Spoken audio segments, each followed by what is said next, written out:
기철은 넋을 놓고 물속에 서 있었다. 그것은 물이라기엔 너무나 고약하고 걸쭉하기까지 한 버려진 오수였다. 깨끗하고 우아한 도시는 아무도 바라봐주지 않는 그 아래에 이런 끔찍한 독을 품고 있었다. 그리고 그 가운데에 기철이 서 있었다. 그가 하수구에 빠진 지 하루가 지났다. 깨끗한 물에서도 사람이 오래 몸을 담그면 살이 불어서 찢어지기 마련인데 더럽고 역한 오수야 오죽하랴. 하루 만에 기철의 온몸에는 온갖 수포와 진물 따위가 솟아올랐고 피부는 금세 너덜너덜해졌다.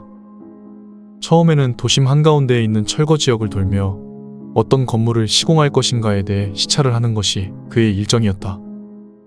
그는 건축 설계사였고 유능했다. 그렇기에 회사도 본인 혼자서 건물을 자유로이 돌아보고 싶다는 다소 이색적인 의견을 묵묵히 받아준 것이었고 기철은 혼자 철거 지역을 방문했다. 하지만 철거 지역이라는 것이 허술한 곳이 대부분이라 기철은 땅을 한번 잘못 밟아 그 아래 하수구로 떨어진 것이다. 외국의 하수구는 넓고 지상으로의 출입구도 많지만 국내의 하수구는 물만 흐를 수 있는 정도의 좁은 곳이 대부분이었다. 어디 물 위에 올라설 곳도 없고 앉거나 누울 곳도 없는 탓에 오수의 한가운데 기철은 그냥 서 있어야만 했다. 그리고 3일이 더 지났다. 물은 계속 흘러갔고 지독한 악취와 가스에 기철은 폐가 병들어감을 느꼈다. 기침이 부쩍 심해졌고 피부는 문둥병 환자같이 문드러지기 시작했다. 끔찍한 순간은 너무나도 질기게 그의 발목을 부여잡고 놓아주질 않았다. 차라리 기절해서 자는 듯이 죽는다면 얼마나 행복할까. 이제는 물에 담궈져 있는 부위만이 아니라 가슴 위에 물에 닿지 않는 부분까지도 수포가 올라오고 진물이 흐르기 시작했다. 피부를 통해 도끼가 몸 안으로 들어오는 걸까? 몸이 사시나무 떨리듯이 떨리며 수없이 기절하지만 물에 머리를 담그면 숨이 막혀서 다시 깨어나 일어서게 된다. 아무래도 철거 지역에 누군가 와서 구해줄 것 같지 않았다. 결단이 필요한 순간이었다. 기철은 좁디 좁은 수도관을 통해 몸을 옮기기로 했다. 수도관을 대충 만져보니 물속이라 보이지는 않았지만 어떻게는 몸을 낑겨 넣을 수는 있을 것 같았다. 수도관이 길지만 않다면 다른 공간으로 이동할 수 있을 터였다. 이대로 아무것도 못하고 죽을 바에야 물에 빠져 죽는 편이 나을 수도 있다는 자포자기한 심정도 한몫을 했다. 물속에서도 악취가 느껴질 정도다. 약해질 대로 약해진 몸뚱아리는 잠시도 숨을 참기가 힘들었지만 끔찍할 정도로 더러운 이 똥물을 마시고 싶지 않다는 그의 강한 의지가 단지 얼마의 시간을 더 견디게 만들었다. 수도관은 의외로 지나가기가 쉬웠다. 몸은 좁아서 살짝 끼는 정도였지만 워낙 수도관 내부가 오물에 의해 미끄러워서 몸이 잘 빠져나가졌다. 그리고 얼마 지나지 않아 출구가 보였다. 숨을 들이쉬는 순간에도 오수가 입 안에 들어갈까 싶어 있는 대로 침을 뱉는다. 그리고 주변을 둘러보았다. 아까는 자신이 떨어진 구멍으로부터 빛이 들어오는 까닭에 주변을 쉽게 인식할 수 있었지만 현재 이곳은 아무것도 보이질 않는 어둠뿐이었다. 기철은 주머니에서 작은 플래시를 꺼내 들었다. 레이저 포인트에 부착되어 있는 다용도 플래시였는데 레이저 포인트는 건축 시공에 대해 설명할 때 사용하는 필수품이었다. 핸드폰은 물에 잠겨 못쓰게 되었기에 현재로서는 유일하게 빛을 낼 수 있는 물건인 것이다. 자신이 들어온 곳은 그저 하수관의 연결 부분이 터져서 생긴 집안 속의 공간에 불과했다. 흙 속에 묻었을 하수관 사이가 터지며 만들어진 좁은 공간인 것이다. 당연스럽게도 출구는 전혀 존재하지 않았고 오히려 약한 결속력으로 유지되고 있는 흙의 방이었기에 작은 충격에도 언제 무너질지 알 수 없는 상황이었다. 기철은 다급히 다음 하수관을 찾아 몸을 밀어넣었다. 이번 하수관은 꽤 길이가 길었다. 준비가 덜 된 상태에서 다급하게 몸을 밀어넣었기 때문이기도 했지만 하수관도 조금 더 좁았고 길기까지 했다. 결국 오수를 들이켜버렸다. 세상을 살며 단 한 번도 맛본 적이 없는 끔찍함 그 자체였다. 그 악취와 그 혐오스러운 맛. 기철은 발작하듯이 서둘러 하수관을 기어나갔다. 그리고 얼마 지나지 않아 하수관의 또 다른 공간이 모습을 드러냈다.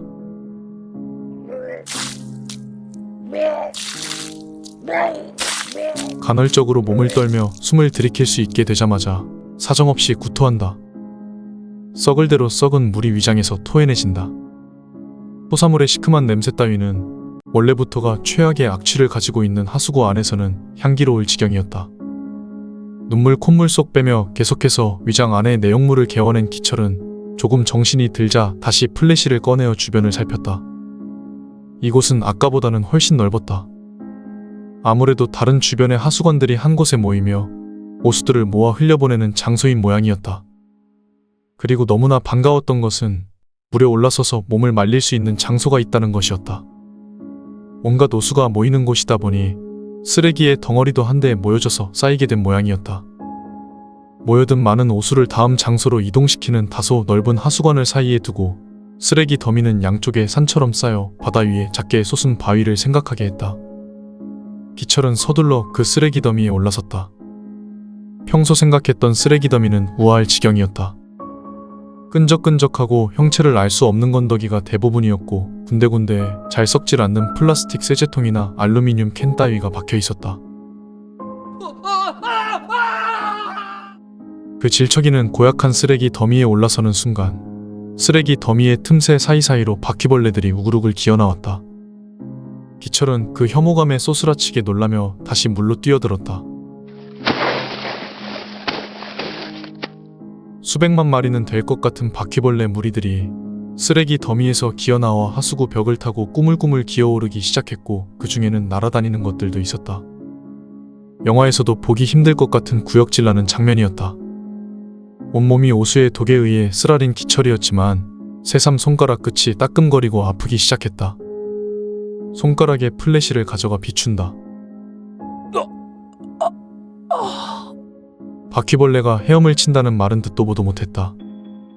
하지만 기철의 눈에 들어온 것은 오수를 헤엄쳐와 기철의 손가락부터 물어뜯기 시작한 바퀴벌레 물이었다. 마치 장어나 미꾸라지 따위를 기르는 가두리 양식장에서 사료를 줄 때 몰려드는 물고기들같이 바퀴벌레들은 물 위를 둥실둥실 떠다니며 기철에게 몰려들고 있었다. 서로 간에 몸이라도 부대끼는지 사각사각거리는 소리가 기철의 귓속을 온통 헤집어 놓기 시작했다. 파스스 하는 소리와 함께 날아다니던 바퀴벌레들이 기철의 얼굴에 들러붙기 시작했다. 온통 날카로운 돌기가 자라 따가운 바퀴벌레들의 다리가 맨살에 들러붙어 그를 찌르기 시작하자 기철은 이성을 잃기 시작했다. 기철은 비명을 지르며 넓은 하수관을 따라 몸을 던졌다. 유속이 엄청나게 빨랐다. 기철은 몸을 움직이지 않고 물에 몸을 맡기기만 하는데도 빠른 속도로 하수관을 지나갈 수 있었다. 단지 하수관이 매우 길었다. 하수관은 길었지만 넓은 만큼 공간 또한 여유가 있는 편이었기에 숨을 참지는 않아도 되었다.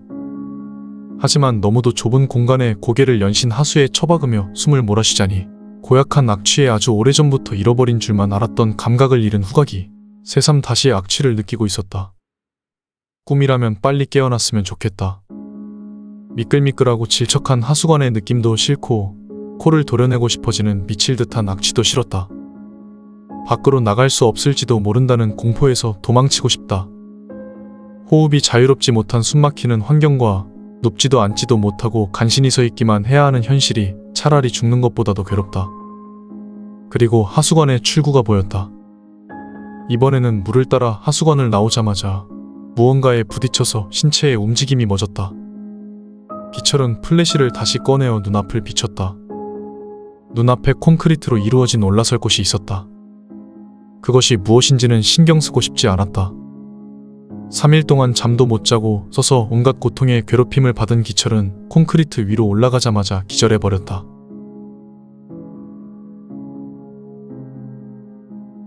얼마나 시간이 지났을까? 기철은 엄습하는 추위와 전신에 흐르는 통증에 잠에서 깨었다. 그나마 몽롱하던 정신은 조금 맑아졌고 고통이 다시 현실적으로 다가오는 것으로 보아 꽤 여유롭게 수면을 취한 것 같았다. 기철은 자신의 옷을 걷어 피부를 살폈다. 온갖 알 수 없는 것들이 두둑두둑 올라와 돋아나고 뭉그러진 끔찍한 살가죽이 기철의 눈에 눈물을 가득 맺히게 만들었다. 눈으로 보니 더 아픈 것 같았다.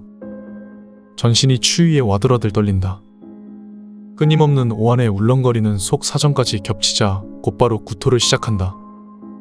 3일이 넘도록 먹은 것이 없어서 위액밖에는 나올 것도 없었지만 구역질은 질리지도 않고 계속되었다. 그리고 그 와중에 플래시를 들어 주변을 살펴보았다. 자신이 올라선 콘크리트는 하수구 벽에 붙은 작은 길이었다. 그 공간은 끝이 안 보이는 긴 통로였는데 양쪽 벽에 콘크리트로 만들어진 길이 만들어져 있었고 그 사이로 오수가 함께 흐르고 있었다. 붉은 벽돌로 이루어진 벽은 끈적끈적한 무언가로 코팅이라도 한 듯 온전한 곳 없이 뒤덮여 있었고 길 위에는 몇몇의 바퀴벌레나 쥐똥 같은 것들이 돌아다니고 있었다. 개 중에는 하얗고 잘 보이지 않을 정도로 작은 벌레들이 서로 뭉쳐서 덩어리를 이룬 것도 보였고 흐르는 하수 틈틈이 고인물에는 수많은 실지렁이가 게임에나 나오는 슬라임 마냥 뭉쳐져서 움직이는 것이 기괴하기 짝이 없었다. 뭐 하나라도 자신의 몸에 닿으면 정신이 아찔할 것 같았다. 기철은 서둘러 한쪽 방향을 정해서 무작정 길을 걷기 시작했다.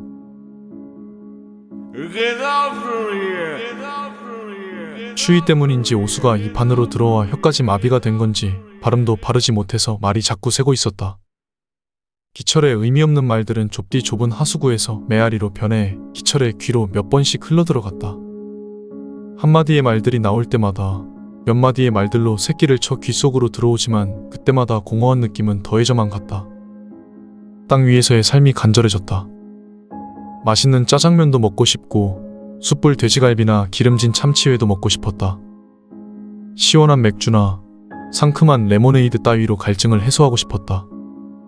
깨끗하고 뜨끈뜨끈한 물이 가득한 스파나 찜질방에서 목욕도 근사하게 하고 싶었다. 푹신하고 포근한 간 말린 뽀송뽀송한 이불 위에 누워 늘어지게 잠도 자고 싶었다. 친한 사람들을 만나 수다도 떨고 재미있게 놀고 싶었다.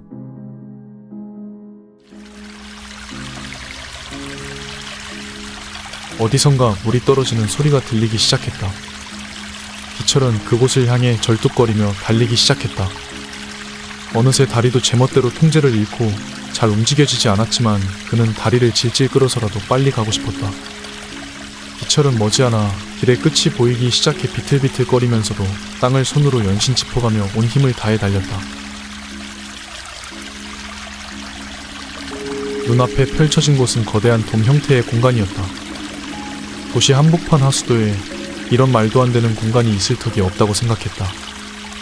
이곳은 여전히 악취로 가득했지만 하수도라기엔 너무나 정돈이 잘 된 어떤 처리장 같았다. 하수는 깊은 아래로 떨어지고 있었고 눈앞에는 난간이 생겨 있었다.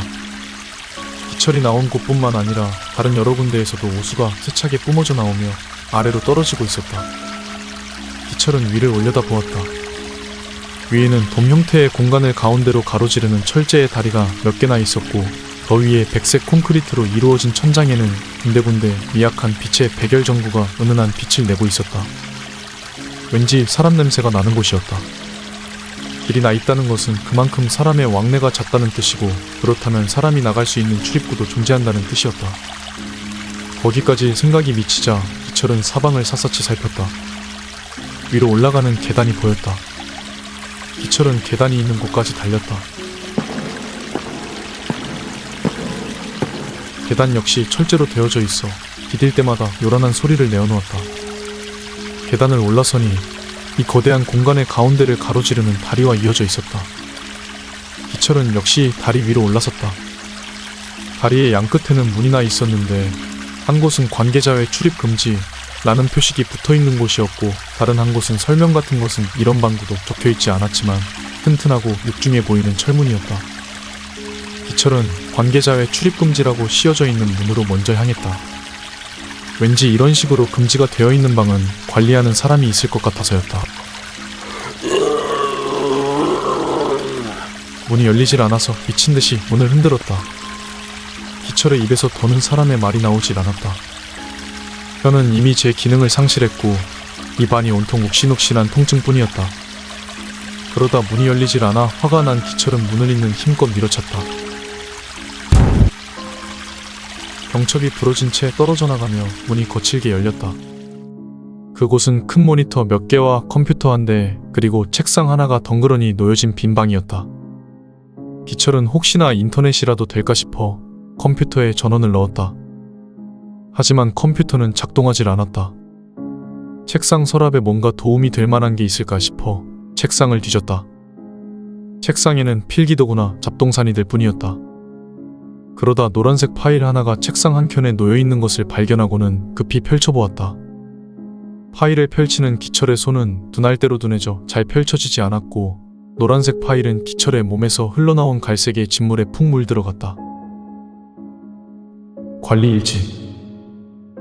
소장 이영석. 관리 일지를 놈들에게 빼앗겼다. 이것은 더 이상 관리 일지가 아니다. 다만 내가 이 비어버린 파일을 이 종이 한 장으로서 채우는 것은 누군가 이 파일을 본다면 비밀을 알리라는 의미라고 생각하길 바란다. 이곳은 세상에 나와서는 안 될 위험한 것을 취급하는 곳이다. 도시 아래의 비참한 하수처리장에 어울리지 않는 이 거대한 건축물은 그 생물을 위해 제작된 하나의 동물울이다. 놈은 악취나는 더러운 물을 좋아한다. 처음에는 우리가 그 생물을 이 자리에 몰아넣은 것이 아니다. 하수관을 증설하다가 발견한 것이다. 그것은 하수구에 눌러앉아 썩은 유기물을 쓸어먹으며 주변을 오염시켰다. 우리는 그 생물을 생포해 거대한 콘크리트 건축물을 만들어 가두어 두었다. 위에 보고하자 연구원들이 찾아왔다. 그들은 영화에서나 볼 법한 두터운 방호복을 입고 이곳에 나타났다. 그리고 그 생물의 피부 조직을 구해 연구를 진행했고 관찰도 끊임없이 진행했다. 그 생물은 흉포하고 강하며 굉장히 위험한 까닭에 한 번에 생포를 했었다는 사실을 믿기 어려울 정도였다. 그래서 연구원들은 그 생물 자체를 끌어내어 연구하지 못했다. 그리고 얼마 전 내 부하 경수라는 놈이 구역질을 하며 쓰러졌다. 연구원들은 방호복을 절대로 벗지 않았다. 절대로 벗지 않았다. 그 이후 나를 포함한 5명의 모든 직원이 원인 모를 병에 기철은 눈을 연신 비벼댔다. 글을 읽기 힘들다. 고개를 좌우로 흔들어 봤다. 이 글자가 뭐였지? 내가 뭘 읽고 있는 거지? 글이 뭐지? 기철은 파일을 바닥에 떨어뜨리고 그대로 방에서 나갔다. 다리를 건너 반대편의 육중한 철문으로 향했다. 그리고 그 철문을 두들겼다. 있는 힘껏 당겼다. 기철은 문 밖으로 나서기 전에 구매의 맨밑바닥을 내려다보았다. 온갖 노수가 쏟아져 고인 깊이를 알 수 없는 그 더러운 물의 수면 아래에는 연신 무언가 거대한 것이 움직이는 듯 격한 움직임을 보였다. 기포가 올라오고 물이 솟구쳤다가 파도가 생기기도 했다. 기철은 그것을 뒤로 하고 문을 나섰다. 길고 긴 복도가 이어졌고 계단도 몇 차례 나왔다.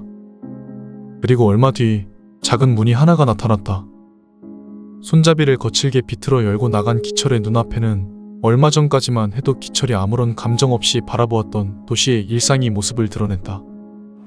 카페테리아에서 버터를 올려 구운 식빵에 커피를 곁들여 먹고 있는 젊은 아가씨, 흥에 겨워 목소리를 높여가며 수다를 떠는 노인들, 이어폰을 꽂고 걸어가는 여학생, 핸드폰을 들여다보며 게임이 한창인 남자, 공사로 시끄러운 건물과 도로 위를 일사불란하게 질주하는 버스와 자가차량들.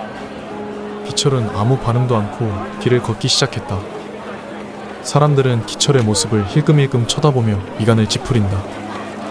역한 냄새에 숨을 참으며 급히 지나쳐가는 사람들도 있다. 기철은 그런 사람들을 신경 쓰지 않는다. 일주일 뒤 유행성 피부염 환자들이 늘기 시작했다. 그것은 단순한 피부염이 아니었다.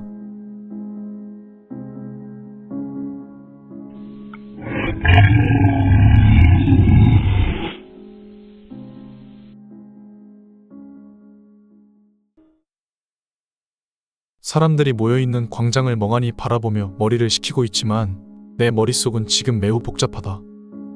집을 나오기 전 TV를 통해 들었던 아침 뉴스가 계속해서 머릿속을 맴돌고 있기 때문이다.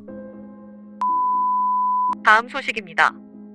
어제 낮 2시경 경기도 가평군에 위치한 한 저수지에서 자동차와 함께 수장된 변사체 한 구가 발견되었습니다. 연일 최악의 가뭄으로 저수지 바닥이 드러나면서 감춰졌던 죽음이 세상에 알려진 것입니다. 차량 내부는 토사로 가득 채워져 있고 시체는 심하게 부패되어 있어서 변사자의 신원 확보가 어려운 상황입니다. 경찰은 자살이나 사고사, 타살 등 여러 가능성을 열어두고 수사에 착수한 상태입니다. 그리고 차적조회와 실종 신고자를 중심으로 변사자의 신원 확보에 총력을 기울이고 있습니다. 나의 최측근인 박준희 실장이 실종되었다. 그리고 6개월 뒤 어제 저수지에서 변사체로 발견되었다. 과연 경찰은 누구를 용의선상에 둘 것인가? 일단 박준희 실장은 주변에 적이 많다. 나의 비자금과 단체 공금을 관리하면서부터 주변으로부터 수많은 의심의 눈초리를 받아왔다. 게다가 박 실장은 주먹 3개의 몇몇 어깨들과 교류하면서 필요하다 생각되면 추근되는 상대들에게 보이지 않은 폭력을 행사해오기도 했다. 대부분 협박성 폭력으로 그쳤지만 심한 경우 거의 불구에 가까운 중상을 입히기도 했다. 주로 극성스런 기자들이나 시민단체의 소수 극렬파들이 그 대상이 되었다. 총대를 매는 것은 늘 어깨들이었지만 일부 극소수의 사람들은 그 뒤에 박 실장이 있다는 것을 알고 있었다. 이 때문에 박 실장은 종종 익명의 문자나 전화를 통해 협박 위협을 많이 받아왔다. 충분히 그를 살해할 만한 동기를 가지고 있는 사람들이다. 그 다음은 박 실장이 대동하고 다니는 그 어깨들이다. 요즘 세상에는 건달은 없고 돈맛에만 길들여진 양아치만 득실거린다고 한다. 박 실장이 거금을 다루는 실세라는 것을 그 어깨들이 알았다면 그 달콤한 돈맛 생각에 군침이 돌았을 것이다. 추적이 어려운 현금이 가득 찬 상자나 가방을 운반하는 박 실장을 보면서 그들은 무슨 생각을 했을까? 박 실장이 죽으면 돈의 출처도 밝히기 힘들 것이다. 그를 살해할 충분한 동기가 될 수 있는 매우 달콤한 유혹이었을 것이다. 게다가 박 실장과 항상 동행하고 다녔으나 사건 현장에는 나타나지 않은 걸로 봐서 가장 유력한 용의자가 될 수 있다. 마지막으로 가능성은 적지만 내가 용의선상에 오를 수도 있다. 그들에게서 마땅한 혐의점을 찾지 못하고 사건이 미궁 속으로 빠진다면 충분히 벌어질 수 있는 상황이다. 사건 당일 행적을 묻겠지. 어차피 경찰은 실종일은 알아도 사망 시간대는 추정할 수 없을 것이다. 그날 내가 집 밖으로 나서는 것을 본 사람은 아무도 없다. 집에서 쉬고 있었다고 하자. 6개월 전 나의 스케줄은 상상할 수 없을 정도로 꽉 차 있었다. 충분히 먹힐 만한 답변이다. 게다가 가정부가 출근하기 바로 직전에 돌아왔으니 가정부가 내 알리바이를 증명해 줄 것이다. 박 실장이 숨지기 전 마지막으로 통화한 사람은 나다. 그러나 문제될 것은 없다. 나와 박 실장 모두 대포폰을 이용해 통화했으니까. 그런데 문제는 CCTV다. 내 거주지 주변에 몇 개 안 되는 CCTV의 파일은 보존기간이 넘어 모두 삭제된 상태이다. 그러나 경찰은 분명히 사건 현장 인근 교통정보 수집 CCTV를 분석해서 차량의 이동 경로를 분석할 것이다. 박 실장의 이동 경로는 드러나겠지만 나의 이동 경로는 파악이 힘들 것이다. CCTV가 없는 지역을 중심으로 택시를 2번이나 갈아타고 마지막 기점에서 대포 차량을 이용해 현장까지 갔으니까. 게다가 두꺼운 뿔테 안경과 마스크까지 착용한 운전자를 교통정보 카메라가 밝히기는 힘들 것이다. 사건 현장은 사람의 접근이 쉽지 않은 곳이고 이른 새벽이라 어떠한 인기척도 느끼지지 않았다. 목격자는 없었을 것이다. 만일 있었다면 6개월이 지난 지금까지 나타나지 않을 이유가 없다. 멀쩡한 차량이 깊은 저수지로 잠기고 있는데 가만히 지켜볼 사람이 누가 있단 말인가. 달려오지는 못할 망정 최소한 경찰에는 신고를 하지 않겠는가. 설사 목격자가 나타난다 하더라도 나를 알아볼 수는 없을 것이다. 그리고 나는 어떠한 공식적인 자리에도 박 실장과 동행을 한 적이 없다. 박 실장은 나에게 최측근이지만 다른 제3자의 눈에는 그렇게 보이지 않을 것이다. 그 때문에 경찰은 나에게서 박 실장을 죽일 만한 동기를 찾기 힘들 것이다. 이제 사소하지만 중요한 것이 남았다. 형사를 대면했을 때 혹시 모를 유도신문에 빠지지 않는 것이다. 뉴스에서 들은 사실 외에는 나는 사건 현장의 상황에 대해 전혀 몰라야 한다. 차량 안에 박 실장이 마시는 도중 떨어뜨린 독극물 병이 있을 것이다. 나는 모른다. 그 차량 안에는 목을 조르는데 사용한 나일론 끈이 있을 것이다. 나는 모른다. 나일론 끈으로 목을 조르면서 생긴 손바닥에 빨간 줄무늬 흔적은 사라진 지 오래다. 박 실장은 트레이닝복 차림이었다. 나는 모른다. 그 차량 안에서 스마트폰은 발견되지 않을 것이다. 증거 사진이 들어있을지도 몰라. 내가 박살내서 따로 묻어버렸으니까. 그 역시 나는 모른다. 완벽하다. 갑자기 나도 모르게 미소가 지어지고 희열감이 밀려왔다.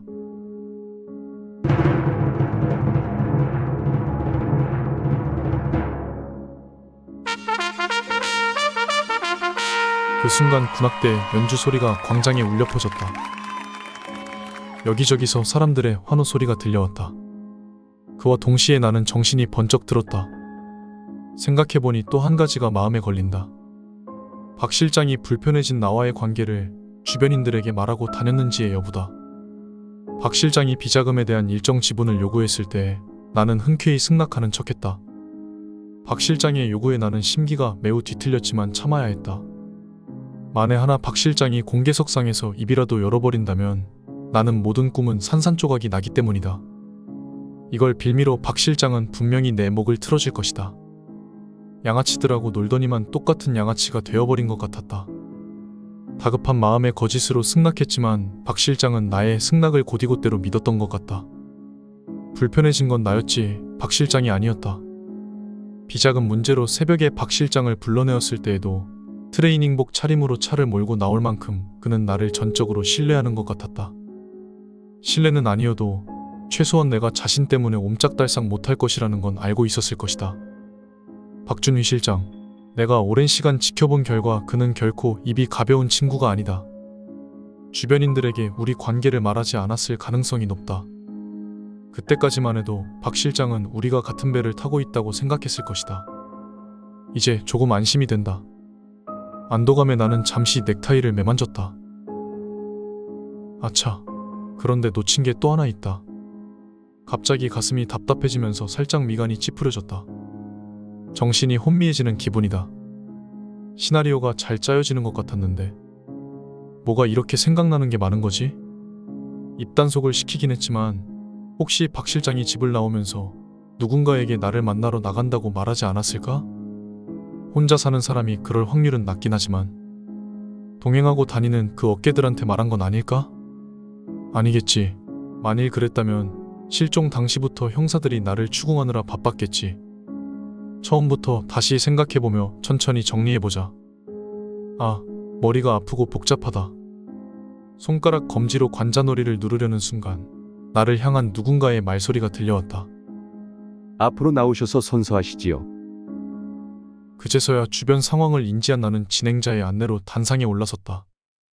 그리고 오른손을 들고 엄숙한 표정을 지으며 입을 열었다.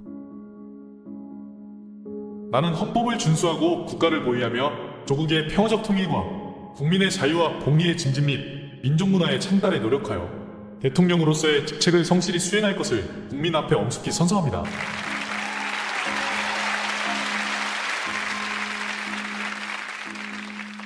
오늘 밤은 여러모로 잠들기 힘든 밤이 될 것 같다.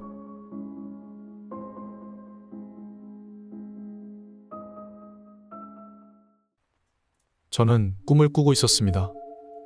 옛날부터 저는 꿈을 꾸고 있을 때 가끔씩 내가 지금 꿈을 꾸고 있는 것이라 자각하는 경우가 있었습니다. 이때도 그랬습니다. 어쩐지 저는 어둑어둑하고 음산한 기운이 품어져 나오는 아무도 없는 그런 역에 홀로 있었습니다. 꽤 어둡고 음침한 꿈이구나 싶었습니다. 그러자 갑자기 역에서 생기 없는 남자 목소리로 안내방송이 흘렀습니다. 잠시 후 전철이 옵니다. 그 전철을 타면 당신은 무서운 일을 당하게 됩니다. 라는 의미불명한 것이었습니다.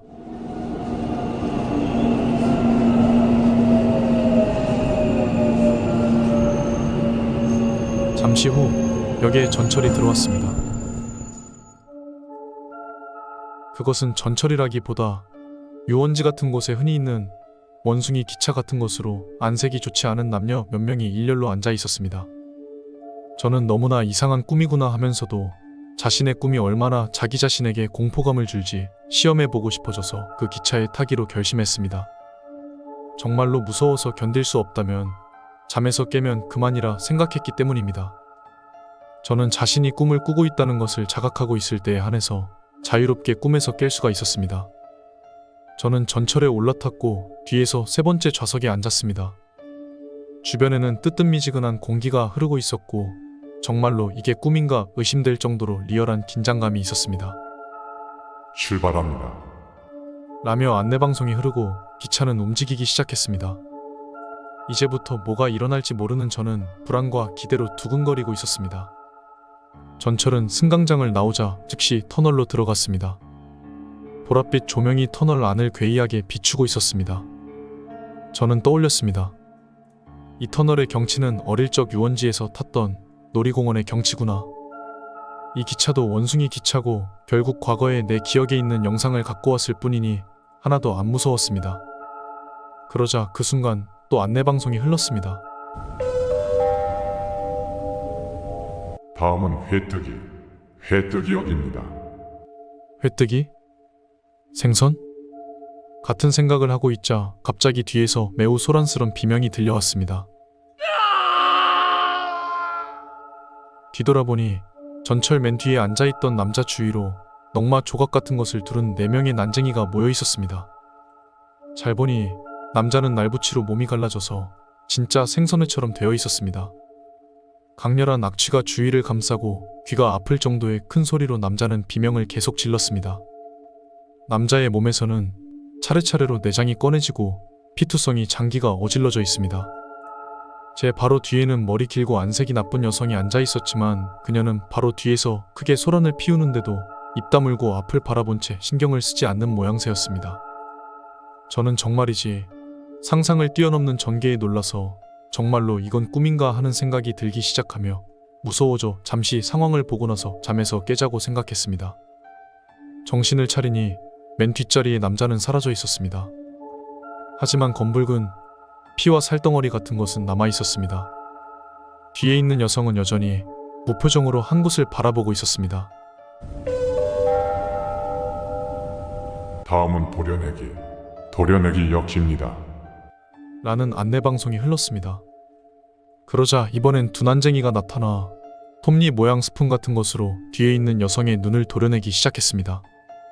아까까지 무표정이었던 그녀의 얼굴은 고통으로 끔찍한 형상으로 바뀌고 제 바로 뒤에서 고막이 찢어질 정도로 큰 소리로 비명을 질렀습니다. 눈구멍에서 안구가 튀어나왔습니다. 피와 땀 냄새가 너무 역하게 나 참을 수 없습니다. 저는 두려움에 떨면서 앞으로 몸을 웅크렸습니다. 이쯤에서 때가 되었다고 생각했습니다. 더 이상 못 있겠습니다. 거기다 순서대로 따지면 다음은 세 번째에 앉아있는 제 차례입니다. 저는 꿈에서 깨려고 했지만 나한테는 대체 어떤 안내방송이 흐를까 생각하며 그걸 확인하고 나서 그 자리에서 도망치기로 했습니다. 다음은 다지기 역입니다. 라는 안내방송이 흘렀습니다. 최악입니다. 어떻게 될지 뻔히 상상이 가서 온몸에 신경을 집중시켜 꿈에서 깨려 했습니다. 꿈아 깨라 깨라 깨라 이런 식으로 평소에는 이렇게 강하게 염원하면 성공합니다. 갑자기 윙하는 기계음이 들리기 시작했습니다. 이번엔 난쟁이가 제 무릎에 올라와 이상한 기계 같은 물건을 들이대기 시작했습니다. 아마 저를 다진 고기로 만들 도구일 거라 생각하자 무서워져서 눈을 굳게 감으며 꿈에서 깨길 열심히 빌었습니다. 윙하는 소리가 점점 커지기 시작하고 얼굴에 풍압을 느끼며 이젠 틀렸어라고 생각한 순간 조용해졌습니다. 간신히 악몽에서 빠져나올 수 있었습니다. 온몸이 땀으로 흠뻑 젖어 있고 눈에서는 눈물이 흐르고 있었습니다. 저는 침대에서 부엌으로 향하여 물을 벌컥벌컥 마시고 나서야 겨우 진정이 되었습니다. 무시무시하게 리얼했지만 어차피 꿈이었다니까라며 자신을 다독였습니다. 다음날 학교에서 만난 친구들 전원에게 이 꿈 이야기를 했습니다. 하지만 다들 재미있어 할 뿐 어차피 결국은 꿈이기 때문입니다. 그리고 4년이 지났습니다. 대학생이 된 저는 완전히 이 사건을 잊고 알바를 하며 평범한 대학 생활을 하고 있었습니다. 그리고 어느 날 밤 갑자기 시작된 것입니다. 4년이란 시간이 지난 후에 말이죠. 다음은 도려내기 역입니다. 그 장면부터였습니다. 저는 그 꿈이구나 하고 바로 떠올렸습니다. 그러자 저번과 완전히 똑같이 두 난쟁이가 그 여성의 안구를 도려내고 있었습니다. 큰일이다 싶어 꿈아 깨라 깨라 깨라 라고 바로 빌기 시작했습니다. 이번엔 좀처럼 잠이 깨질 않습니다. 다음은 다지기 역입니다. 슬슬 위험해지기 시작했습니다. 윙하고 다가오고 있습니다. 꿈아 깨라 깨라 깨라 제발 깨어다오 라고 필사적으로 빌기 시작했습니다. 갑자기 조용해졌습니다. 아무래도 간신히 도망쳤다고 생각하며 눈을 뜨려 했던 그 순간 또 도망치시는 겁니까? 다음에 오실 때는 마지막이랍니다. 라며 그 안내방송 소리가 확실히 들려왔습니다. 눈을 뜨자 역시나 이미 꿈에서는 완전히 깨어나 있고 제 방에 누워 있었습니다. 마지막에 들은 안내방송은 절대로 꿈이 아니었습니다. 현실 세계에서 분명히 들었습니다. 그 뒤로 현재까지 아직 그 꿈은 꾸지 않았지만 4년이 지난 후에 다시 꾸었으니 또 언젠간 꿀 수도 있다는 하루하루 불안감에 살고 있습니다. 다음에 꿨을 때는 분명히 죽을 거라 생각하고 있습니다. 아마 쌓이는 심장마비 같은 거겠죠. 이쪽 세계에서는 심장마비더라도 그쪽 세계에서는 다진 고기가 될 것입니다.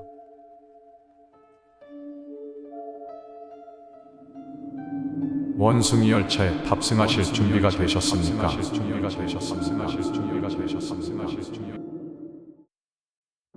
2년 전 친구 A랑 취미였던 게르 낚시를 하려고 원류를 목표로 캠핑 도구를 짊어지고 1박 2일로 와카야마현으로 낚시를 갔을 때 얘기야. 그날은 쾌청하고 무척이나 맑았고 이 다음 일어날 등골도 얼어붙을 법한 그 끔찍한 사건을 예견도 하지 못한 채 우리는 의기양양하게 계곡으로 발을 내디뎠어. 계곡에 발을 들여놓은 것도 잠시. 우리는 생명줄인 라이터 이어분을 편의점에서 사려고 하계로 되돌아갔어. 써서 잡지를 읽고 있는 친구 A를 무시하고 100엔짜리 라이터를 찾고 있으니까 게르낚시의 중장비 차림이 눈에 띄었는지 80 정도 됐을 법한 노인이 말을 걸었어. 낚시하러 가는 게야. 네, 맞아요. 내가 대답하자 노인은 주름살 같은 실눈을 부릅뜨더니 이러는 거야. 소금 가지고 있어? 엥, 소금? 이렇게 생각하면서도 조리용으로 쓸 예비 소금을 가져가도 괜찮을 것 같아서 그 노인 말대로 하카타 소금병 타입을 샀어. 장도 다 보고 드디어 계곡에 다시 발을 들여놓고 하늘을 바라보니 지평선의 끝에 수상한 구름 모양을 확인하면서도 우리는 설레는 기분을 억누르듯 원류를 향해 걷기 시작했어. 지금 생각해보면 그때 되돌아갔더라면 그 떠올리는 것도 거부감이 드는 너무나도 무시무시한 참극의 주인공이 되는 일은 없었을 텐데 친구의 위패 앞에서 나는 아직도 그렇게 생각해. 금호 구역에서 막 벗어난 계곡은 인기척이 전혀 없었고 낚시대를 던지면 넣는 족족 나올 정도로 좋은 곤들매기가 잡혀 기분이 상당히 업이 돼 있었어. 친구 A랑 그렇게 낚시를 하고 있었는데 우리보다 먼저 계곡에 들어왔는지 저 멀리서 낚시를 하는 사람이 보였어. 우린 다가가 말을 걸어봤어. 그 사람도 혼자서 원류를 목표로 1박 예정으로 낚시를 하러 왔다는 거야. 그 사람은 S라고 했고 대학에서는 암벽 등반부로 엄청 활약했다는데 보기만 해도 근육질이었고 등발이 장난 아닌 게 피싱웨더 위로도 알 수 있을 정도였어. 몇 살이냐고 물어보니 우리랑 동갑이길래 의기투합한 나랑 A 그리고 여기서 만난 S까지 우리 셋은 오늘부터 1박 2일을 함께 하기로 했어. 그날은 진짜 미친듯이 고기가 잡혀서 큰 통발에도 다 못 들어갈 정도의 곤들매기와 고사리, 머위 등 산나물을 수확하며 순조롭게 올라간 우리는 물고기가 거슬러 올라가지 못하는 첫 번째 폭포를 만났어. 원래는 여기서 캠핑을 하고 하룻밤 묵을 예정이었는데 S라는 암벽 등반의 달인을 알게 됐으니 A가 나한테 S도 있으니 위로 더 올라가 보자고 제안을 했어. 나는 여기서부턴 위험하다고 아까 편의점에서 만났던 할아버지의 얘기를 되새기며 조금 불안한 마음은 있었지만 S의 서포트도 있고 암벽을 선도한 S를 보며 이내 안심을 하고 S가 내려주는 밧줄을 써서 우리는 더욱 오지로 나아갔어. 물고기도 사람도 모두 오르지 못하는 폭포를 다 오른 우리는 그야말로 비경이라 할 미개척지에 가까운 계곡에서 의기양양하게 낚시를 끝냈어. 잠시 후 해가 지기 시작했고 우린 조금 트인 곳으로 가서 캠핑을 하기로 했어. 많아도 너무 많이 잡은 곤들매기를 회와 소금구이, 곰들매기 골주 등으로 만들고 산나물과 지참해온 쌀로 만든 밥을 맛있게 먹은 우리는 잠시 쉰 후 모처럼 왔으니 다시 밤낚시를 가려고 헤드라이트를 쓰고 나갔어. 지금 생각해보면 그때 얌전히 잤어야 했어. 그럼 그런 비극을 당하진 않았을 텐데 너무 후회가 돼. 우린 어두운 숲을 헤드라이트로 의지한 채 조심히 숲을 지나고 있었어. 그런데 그때 한쪽에서 뭔가 바스락 같은 소리가 났고 A가 말했어.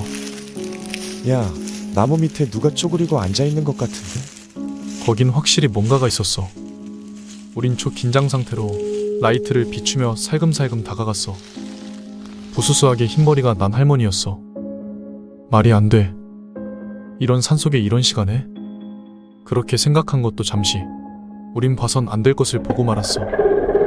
우리를 알아챈 할머니로 보이는 그것은 갑자기 일어서더니 인간의 움직임이라고 생각할 수 없는 그런 움직임으로 우리에게 달려왔어.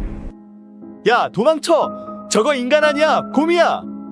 S가 그렇게 말하고 우린 반대 방향으로 달리기 시작했어. 곧 A의 비명이 들리고 A가 곰에게 공격을 받은 거야. 옆구리를 패이면서도 A는 들고 있는 손도끼로 놈의 눈을 짓뭉갰어. 생각지도 못한 반격을 당한 곰은 다행히 도망쳤어. A의 상처가 깊어 보였어. 낚시를 할 수 있는 상황도 아니고 우리는 가져온 모든 것을 그대로 두고 A를 부축하며 골짜기를 내려가기로 했어. 하지만 출혈이 심한 A는 도저히 밧줄을 타고 폭포를 내려갈 수 있는 상태가 아니어서 우리는 고민 끝에 S가 체력도 좋고 암벽 등반도 잘하니 S가 골짜기를 혼자 내려가 구조대를 불러오기로 했어. 그렇게 든든한 S를 내려보내고 A의 곁에 남게 된 나는 A의 상처를 보살피면서 골짜기에서 펼쳐진 경치를 보고 있었어. 몇 분이 지났을까? 저 멀리 S의 헤드라이트가 움직이는 게 보였어. 다친 A를 위해서인지 엄청난 속도로 이동하는 헤드라이트 불빛을 바라보면서 전속력으로 뛰어가고 있구나. 고마워 S. 이렇게 생각하며 계속 S를 바라보고 있었어. 하지만 무언가가 이상했어. 알 수 없는 이질감이 느껴지면서 순간 소름이 끼치기 시작했어. 왜냐고? 헤드라이트 불빛이 정면으로 비춰지고 있던 게 아니었어. 위아래 좌우 불규칙적으로 온 사방을 엄청난 속도로 다 비춰가면서 발도 디디기 힘든 계곡에서 절대로 사람이 낼 수 있는 속도가 아니었다는 걸 깨달았어. 저건 S가 달리고 있는 게 아니다. 나랑 A는 그냥 그 자리에서 얼어붙은 채 다음날 아침을 맞이했어. 역시 S는 돌아오지 않았고 밖에서 왔다는 중년 낚시꾼 일행이 가지고 있던 위성 전화로 도움을 요청한 우리는 무사히 구조가 되었어. A는 다행히 치료를 잘 받았지만 다음날 조간신문을 통해 곰의 먹이가 되어 상당한 거리를 끌려다녀 온몸이 너덜너덜해진 S의 사망기사를 보게 되었어.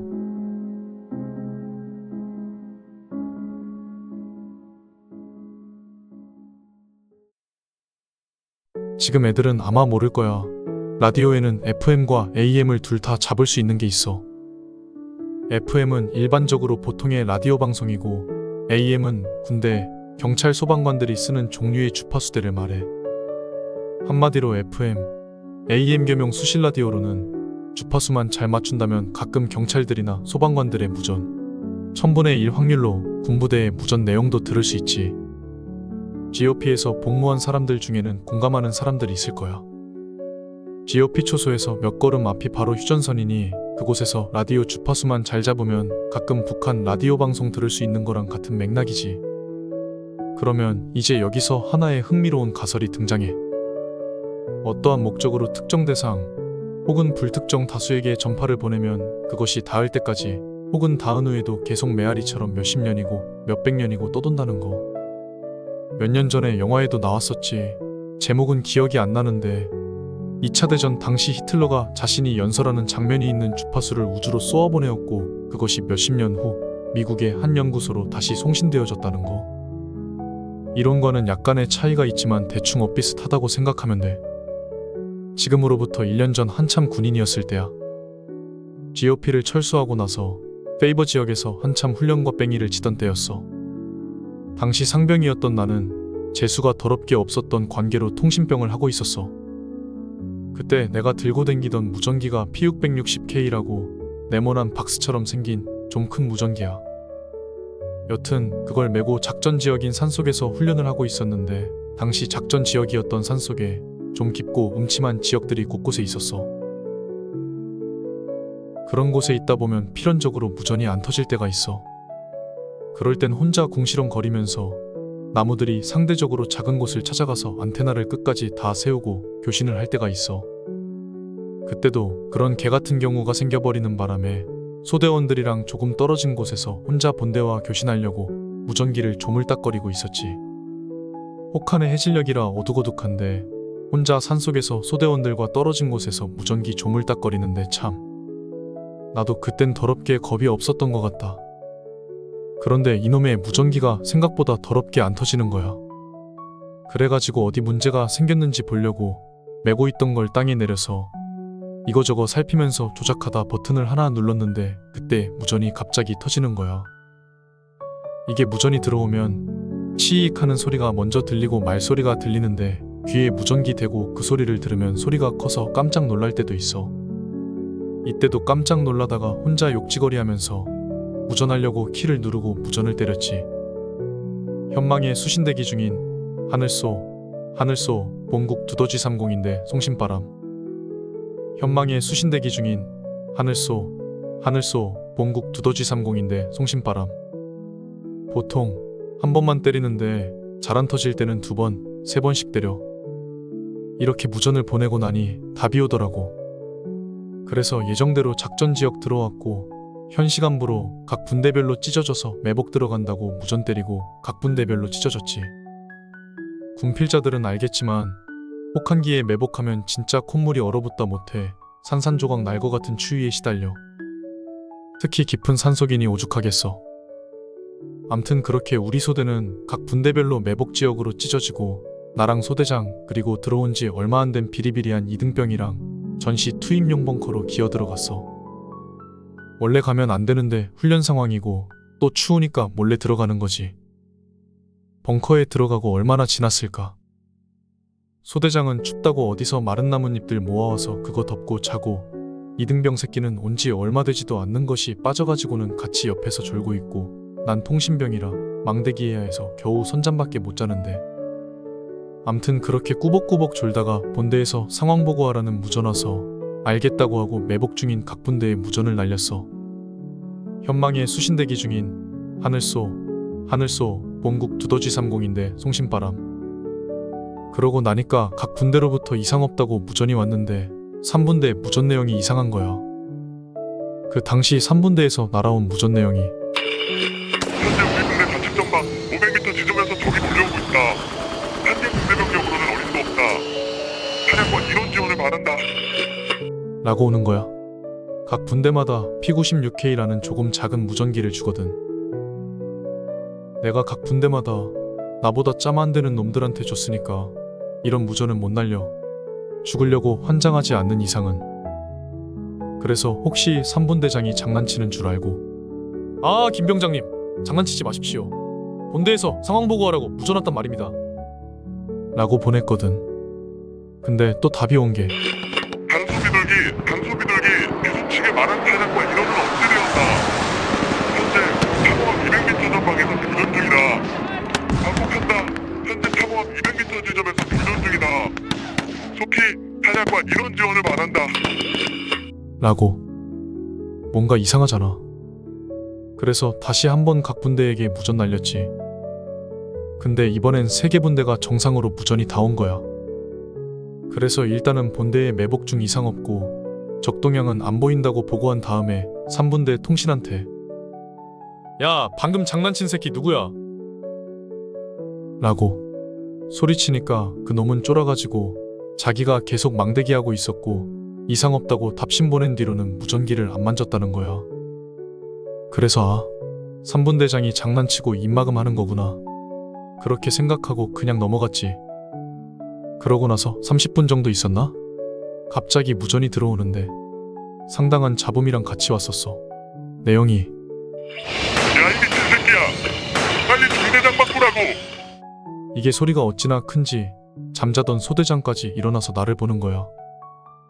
소대장이 나보고 뭔 소리냐고 누구 무전이냐고 막 물어보고 난 뭐라 설명해야 할지 머리 굴리고 있는데 다시 한번 무전이 와.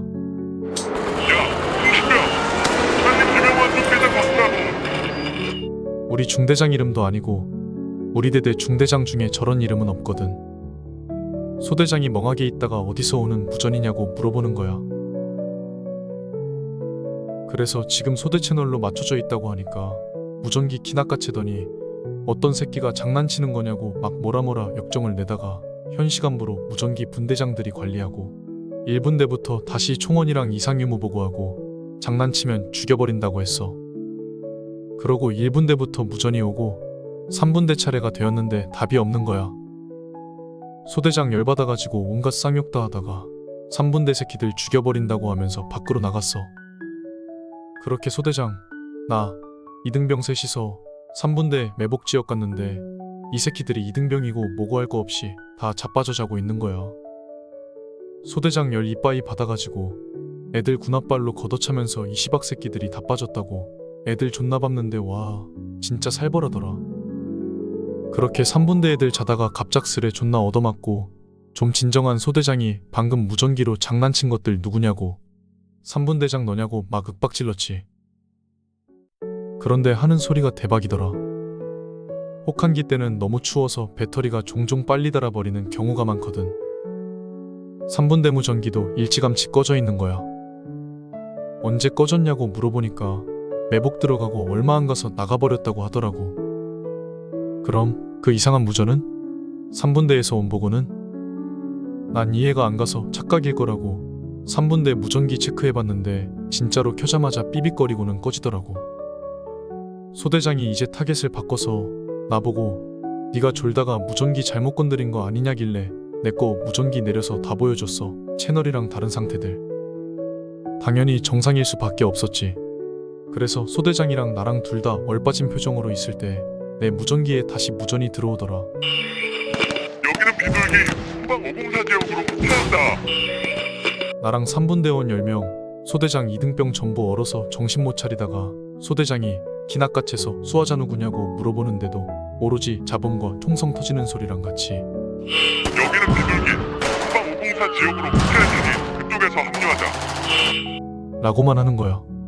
소대장이 작전 지도 달라길래 지도 꺼내주고 좌표 확인했는데 지도상에 좌표 확인하고 나서 소름이 돋았어. 나는 존나 심각하게 소대장한테 말했어. 저 소대장님? 왜? 지도상에 504 지역 좌표 지금 3분대 매복지 그러니까 지금 저희가 있는 곳인데 말입니다. 내 말에 너나 할 거 없이 전부 다 비명 지르면서 매복지에서 뛰쳐나가고 나만 그 자리에 얼어 있었어. 그러다가 무전이 또 들어왔는데 단소비둘기 최초 위치 610위치에서 사비치 후방 504 지역으로 합류 완료. 반복했다. 단소비둘기 최초 위치 610위치에서 사비치 후방 504 지역으로 합류 완료. 현재 생존분대원 4명, 사장과 인원 지원을 바란다. 현재 파악된 적은 중공군약 2개 정도이다. 현재 610 지역은 중공군이 점령하였다. 토끼 사장과 인원 지원을 바란다. 이상. 그 무전 듣자마자 무서운 거고 나발이고 바로 작전지도 꺼내서 최초 위치인가 거기 좌표 체크해봤는데 젠장 이거 확인하고 나 바지에 오줌 찔끔 쌌었어. 알 수 없는 무전에서 말한 그 최초 위치는 처음에 소대장이랑 나랑 이등병이랑 들어가서 꾸벅꾸벅 졸던 바로 그 전시 투입 벙커였었어. 만약 귀신이었다면 우린 그 안에서 귀신이랑 같이 있었던 거지. 그 시간이 정말 나한테는 미칠 것 같은 시간이었어. 문제는 그런 무전이 들리고 아까 그 장소나 지금 이 장소나 어쩌면 귀신일 수도 있는 것과 함께 있다고 생각하니 주위 공기도 왠지 틀린 것 같고 발도 안 떨어지고 입에서는 침까지 흐르더라. 근데 이번엔 새로운 무전이 들어왔어. 마치 영화가 진행되는 것 같다는 착각이 들 정도였어. 새로운 목소리로 들려온 무전 내용은 현재 이 무전을 듣고 있는 모든 부대에게 알린다. 현재까지 파악된 적은 중공군인 것 같다. 반복한다. 현재까지 파악된 적은 중공군인 것 같으며 규모는 약세계 연대. 중대 규모로는 막을 수 없다. 함락 직전이다. 함락 직전이다. 이 무전을 듣는 모든 부대에 알린다. 속히 지원을 바란다. 적의 규모는 약 3개 연대다. 중대 병력으로는 어림도 없으며 함락 직전이다. 속히 지원을 바란다. 멍하니 무전기를 들고 서 있었는데 이윽고 한 번 더 무전이 왔어. 이 무전을 듣는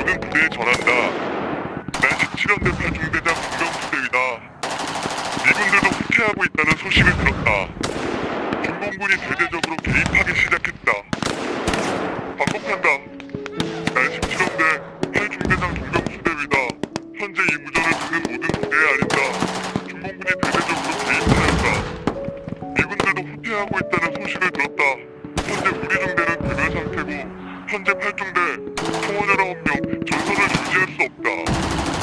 제발 누구라도 조은이 포위망을 뚫고 지원을 바란다. 무전까지 듣고 나니까 왠지는 모르겠는데 정말 서럽게 울었었어. 무서운 걸 떠나서 내가 어렴풋이 예상하던 그 정보랑 엇비슷하니까 눈물이 날 수밖에 없더라고. 국사 시간에 대충이라도 들었던 사람들은 알 거야. 한국전쟁 당시 잘 나가다 갑자기 중공군이 대대적으로 침공하는 바람에 미군이고 국군이고 모두 후퇴했던 그 뼈아픈 사건. 중공군으로 인해 포위당해 전멸한 부대도 있었다는. 맞아. 일사후퇴. 그러니까 지금 이 무전은 일사후퇴 직전에 어떤 중대의 이야기인 것 같았어. 마치 그 끔찍했던 일들이 눈앞에서 생생하게 벌어지고 있는 것처럼 무전은 계속 들어왔었어. 무전기의 음성은 화를 내기도, 누군가에게 빌듯이 호소하기도 하면서 자신들을 구해달라는 무전을 계속 날리고 있었어. 그러기를 수십 분. 난 그저 울면서 무전기의 내용을 듣기만 하고, 난 갑자기 가슴이 탁 막힌 것처럼 답답하고 서럽고 그저 울면서 무전기의 내용을 듣기만 했었어. 그렇게 있기를 수십 분. 최후의 내용을 듣고 난 울다가 쓰러졌었어. 내용을 미루어 볼 때 일사후퇴가 진행되는 상황이었나봐. 그러니까 날이 바뀌었단 소리지. 현재 우리는 포위된 상태고 더 이상 지원을 바랄 수 있는 처지가 아니다. 8중대장 제 정병수, 학도지원병 임주영, 2등 중사 박광수, 상등병 장병철, 1등병 김민수, 이상 8중대 통원 5명은 몫을 각오로 이곳이 남아 사수하겠다. 현재 이 무전을 듣는 부대는 속히 퇴각하길 바란다. 우리는 계속 국군의 건승을 기원하겠다. 이상 17원대 8중대장 정병수 이하 4명. 이상. 그 무전을 마지막으로 더 이상 어떠한 소리도 들리지 않았고 난 미친 듯 소리내어 울다가 쓰러졌었어. 일어났을 땐 대대 의무실이고 훈련이 끝난 상황이었더군. 그러니까 이틀을 그렇게 누워 있었던 거야. 군의관은 탈진의 동상으로 그랬다고 했고, 내가 쓰러지던 그때 내 울음소리를 들은 소대장이 3분대장이랑 같이 왔을 때 난 무전기를 끌어안고 쓰러져 있었다고 해. 작전 지도에는 좌표 2개가 그려져 있고 그 위에 잊지 않겠습니다 라고 적혀 있었는데 글씨체로 봐서는 내가 쓴 것 같았대. 그렇게 2주를 더 의무대에 있다가 상담하러 오신 행보관님한테만 그날 일을 살짝 이야기하니까 부대 연역표를 보여주시던데 거기에 그 사람들 이름이랑 그 중대장 사진이 있더라고. 참, 얼마나 눈물이 날려던지. 그 후에 의무대에서 퇴실한 그날 바로 PX 가서 냉동이랑 먹거리 몇 개 사서 부대막사 뒤쪽에 간 다음에 그날에 그 산이 보이던 방향으로 음식 놓고 속으로 빌면서 저라고 했었어. 그러고 한 달 뒤였나? 새벽 탄약고 근무가 있어서 나갔는데 그때 심심해서 FM이랑 AM이 다 수신되는 라디오 들고 갔었거든. FM 듣다가 지루해서 AM으로 바꾸고 이리저리 돌리다가 그날의 그 목소리를 아주 짧게 잠깐 들었었어. 고맙다. 라고. 찰나의 시간이었고 다시 지직거리는 자본만 내 귀에 들어왔지만 마음만은 상당히 편했었어. 여기까지가 내 이야기야. 지금도 가끔 라디오 AM으로 맞추고 주파수 돌릴 때가 많은데 이젠 아무것도 안 들려. 아침에 문득 그분들 생각이 나서 가벼운 마음으로 투고해봤는데 어떨지 모르겠어. 그래도 글재주는 없지만 나름대로 열심히 풀어 썼으니 비난은 말아줘. 그리고 마지막으로 이 말을 꼭 하고 싶어. 감사합니다. 당신들의 희생 덕분에 지금의 대한민국이 있습니다. 잊지 않겠습니다.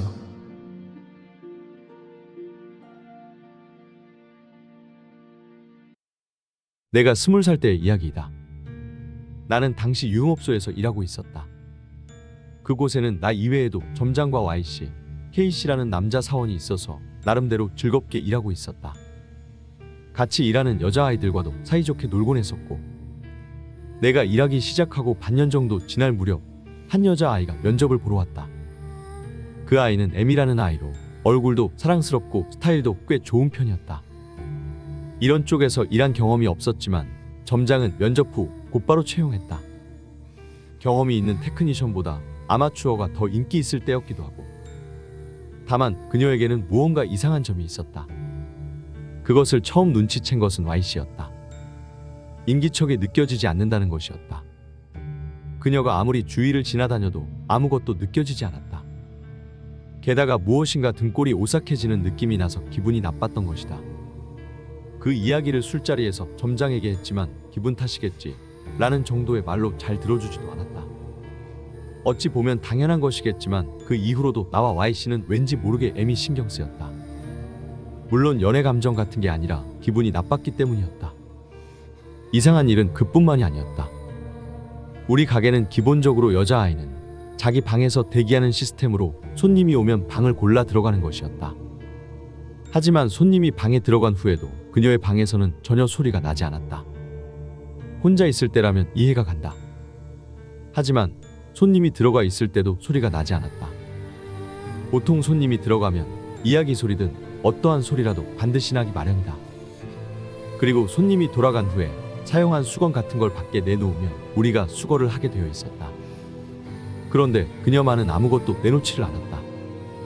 가게가 문을 닫으면 각 방마다 청소를 하게 되는데 그때도 사용한 흔적이 있는 수건이나 로션은 전혀 없었다. 샴푸나 입욕제도 아침에 준비한 그대로 전혀 줄어들어들지 않은 채였다. 여자아이가 직접 가져온 것을 쓰는 경우도 있기에 그래서 그런가 싶기도 했지만 그녀는 출근하면서 아무것도 가져오지 않았다. 게다가 손님들도 돌아갈 때는 보통 만족스러운 표정으로 나오지만 그녀의 방에 들어간 손님은 달랐다. 처음에는 귀여운 외모를 보고 들어가지만 나올 때는 왠지 죽은 물고기 같은 눈을 하고 공허한 표정이었다. 전혀 생기가 느껴지지 않는 것이었다. 게다가 단골 손님이 전혀 없었다. 그녀 정도 외모와 스타일이라면 단골이 생기기 마련일 텐데. 점장은 이상하네. 많이 서투른가? 라고 생각할 뿐이었지만 나와 Y씨에게는 심상치 않게 느껴졌다.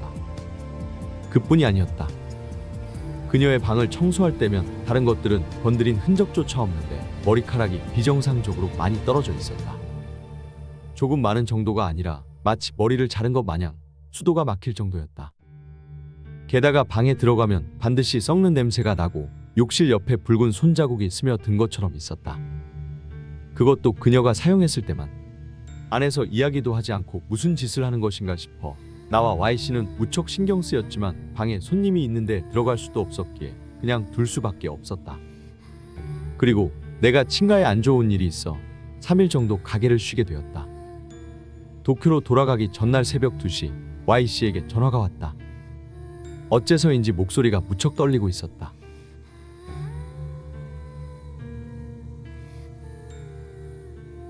장난 전화인가 싶어 끊으려는 순간 목소리가 들려왔다. 혜스냐, 나다. 역시 M은 이상해. 가까이 가지 마라. 왜 그러세요? 무슨 일 있으신 거예요? 나는 귀신 같은 건 안 믿지만 M은 분명 살아있는 사람이 아니야. 네? 나 위험할지도 모르겠어. 어쩌면 좋지. Y씨는 진심으로 무서워하고 있는 것 같았다. 자세한 이야기를 묻자 처음에는 가까이 하지 않는 게 좋다던 Y씨였지만 나의 끈질김에 조금씩 이야기해 주었다. 아무래도 내가 없는 사이 Y씨는 M을 조사했던 것 같았다. 가게가 끝난 뒤 이력서를 보고 주소를 찾아갔던 것이다. 거기에는 맨션이 있었지만 그 방에는 아무도 살지 않았다. 게다가 그곳에 거주자는 몇 개월 전에 스스로 목숨을 끊은 이후로 계속 빈 방이었다는 것이었다. Y씨는 옆집 사람에게 이력서에 있던 그녀의 사진을 보여주며 이 사람인가요? 라고 물었다. 그러자 맞아요.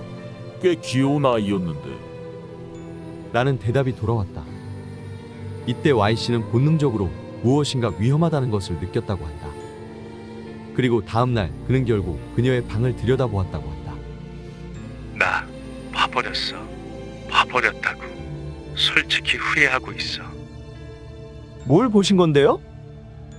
나는 뭔지 모를 공포에 휩싸였다. 알았지? 절대 가까이. 거기까지 Y씨가 말했을 때 전파가 흐트러지며 지지직거리는 소리가 나며 전화가 끊어졌다. 여기까지 들은 것만으로도 나는 너무나 무서웠지만 솔직히 전부 믿을 수는 없었다. 확실히 M의 주변에는 기분 나쁜 일들이 많았지만 영혼의 존재를 부정하고 있던 나에게는 이해할 수 없는 것 투성이었기 때문이다. 하지만 그렇게 생각할 수 있는 것도 그때뿐이었다. 도쿄에 돌아온 첫날 Y씨는 아무 일도 없던 것처럼 일하고 있었다. 전화를 했을 때만 해도 그렇게나 무서워하고 있었는데 나는 일이 끝난 뒤 Y씨에게 말을 걸었다. 그러자 Y씨는 묻지 마. 부탁이니까 묻지 말아줘. 라는 한마디를 남길 뿐이었다. 그리고 그는 그 다음날 지역국에서 기다리고 있는 사람이 있어. 라는 수수께끼의 말을 남기고 사라졌다. Y씨의 소식이 끊기고 한 달 정도 후 그는 M의 이력서에 써있던 주소에서 사체로 발견되었다. 근처 거주자가 악취 때문에 경찰에 신고했더니 그 방에서 Y씨가 죽어 있었다는 것이었다. 변사체였기 때문에 사인을 알기 위해 해부까지 했지만 결국 자살로 판명되었다. 사인 자체는 질식사로 희귀한 것은 아니겠지만 대량의 머리카락이 기도와 식도에 가득 차서 그것 때문에 사망했다는 것이었다. 그때 나는 눈치챘다. Y씨가 없어지자마자 M의 머리카락이 단발이 되었다는 것을. 설마 하면서도 나는 공포에 질렸다. 그토록 온몸이 떨리는 공포는 태어나서 처음이었다. 그 아이는 도대체 뭐지? 그리고 이틀 뒤 이번에는 점장이 사라졌다. 지옥국에서 기다리고 있는 사람이 있어. 나는 Y와 같은 말을 남긴 채 그리고 점장이 사라지고 일주일 후 M도 가게를 그만뒀다. 도대체 M이 어떤 존재였는지 이제 와서는 알 도리가 없다. 다만 내가 나중에 안 바로는 내가 일하기 2년 전 M과 같은 이름의 아이가 그 가게에서 일하다 스스로 목숨을 끊었다는 것뿐이었다. 실제로 그 아이가 귀신이었는지는 모르겠지만 내가 태어나서 처음으로 겪은 공포였다. 지옥국에서 기다리고 있는 사람이 있어.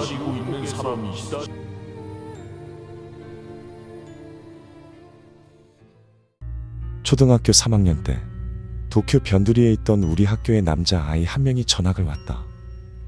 그는 관서지방 출신이라 처음에는 반 친구 모두가 신기해서 말을 걸곤 했다.